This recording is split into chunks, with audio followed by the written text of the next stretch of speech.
Hello दोस्तों, welcome back to the channel Horizon classes. So दोस्तों, आज के इस वीडियो में हम इंडियन कॉन्ट्रैक्ट एक्ट चैप्टर का पार्ट 6 देखेंगे और ये हमारा सेकंड चैप्टर रहेगा। दोस्तों, आज की इस वीडियो में हम remedies for breach of contract देखेंगे। Remedies of breach of contract क्या होता है वो हम आज की इस वीडियो में डिटेल टॉपिक हम आज के इस वीडियो में देखेंगे दोस्तों। सो दोस्तों, ये रेमेडीज जानने से पहले ये ब्रीच ऑफ कॉन्ट्रैक्ट क्या होता है पहले वो समझना जरूरी है। सो पहले ब्रीच ऑफ कॉन्ट्रैक्ट क्या होता है या मीनिंग डिटेल में दिया गया है, ब्रीच ऑफ कॉन्ट्रैक्ट समझ के रेमेडीज समझेंगे दोस्तों। सो चलिए दोस्तों, हमारे वीडियो की हम शुरुआत करते हैं। सो चलिए दोस्तों, पहले हम ब्रीच ऑफ कॉन्ट्रैक्ट के मीनिंग से शुरुआत करते हैं। Breach of contract occurs when one party fails to perform their obligation under a contract without any lawful excuse।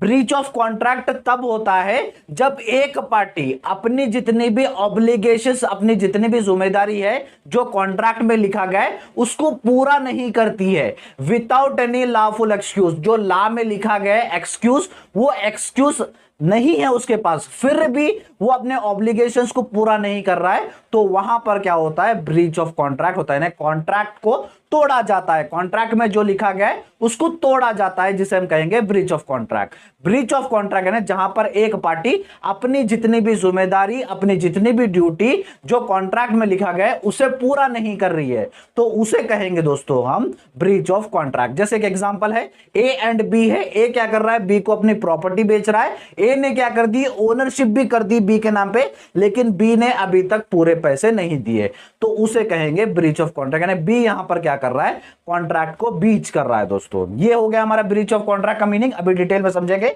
This could include failure to deliver goods or services, not paying the agreed amount or failure to meet the terms of the contract।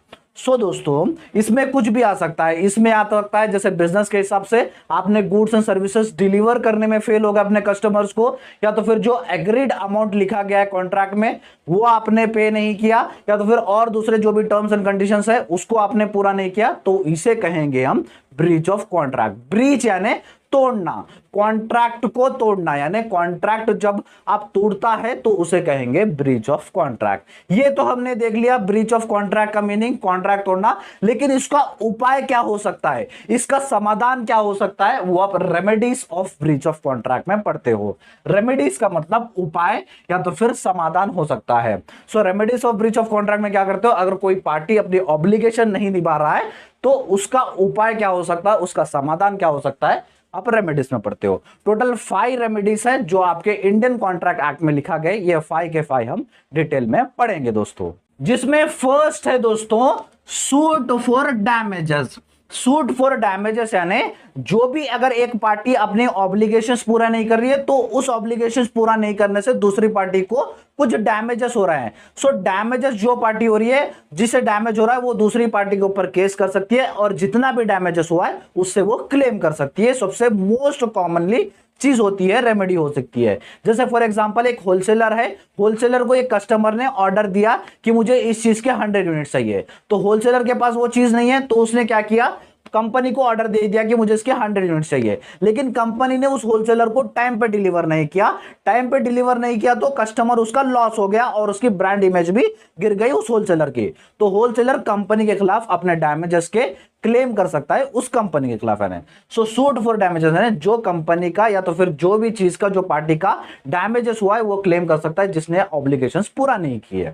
Second है suit for specific performance. Suit for specific performance यानी दोस्तों जो party obligations पूरा नहीं की तो दूसरी party क्या करेगी, कोर्ट के पास जाएगी।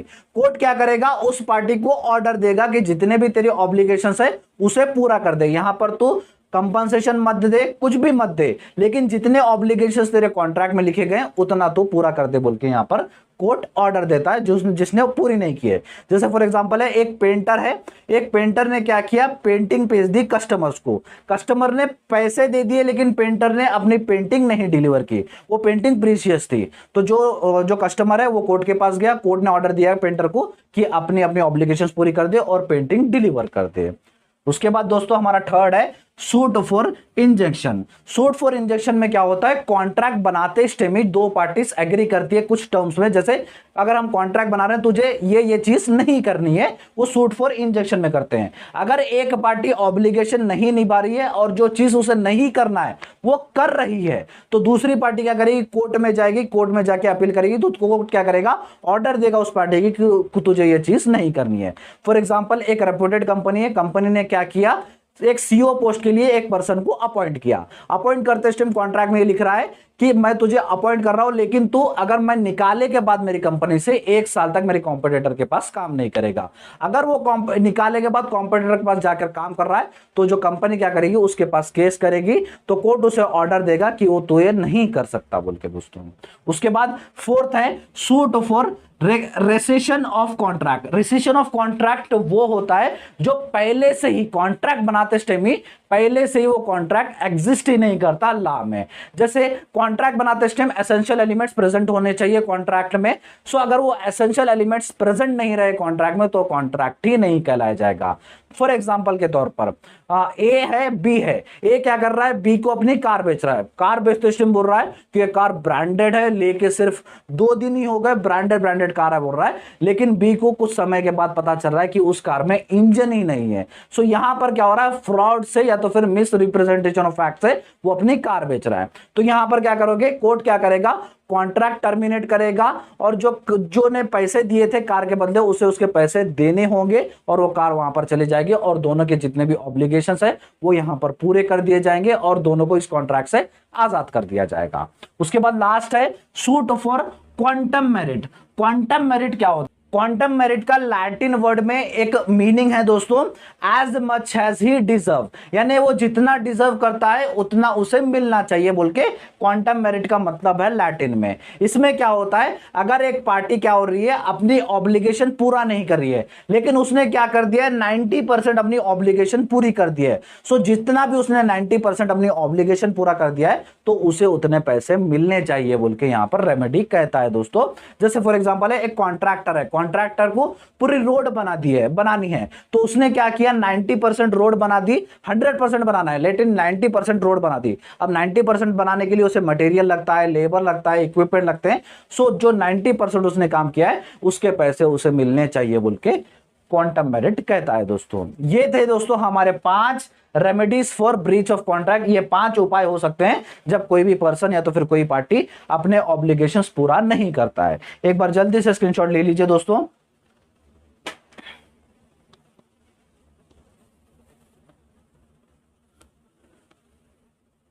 तो दोस्तों ये था हमारा आज का वीडियो। दोस्तों आज की इस वीडियो में हमने डिटेल देखा remedies for breach of contract. I hope आपको हमारा आज का वीडियो अच्छे से समझने आ गया होगा दोस्तों। और आप जानते ही हो हम बिजनेस रेगुलेटरी फ्रेमवर्क के क्लासेस स्टार्ट कर दिए थे, जिसके प्लेलिस्ट का लिंक मैं आपको डिस्क्रिप्शन बॉक्स में दे दूंगा, जहां पर आपको एक ही जगह पर इस सब्जेक्ट की सारी क्लासेस मिल जाएंगी। और इस चैप्टर के जो 5 पार्ट्स हो गए हैं उसके भी लिंक्स मैं आपको डिस्क्रिप्शन बॉक्स में दे दूंगा, एक बार डिस्क्रिप्शन बॉक्स चेक कर लीजिएगा।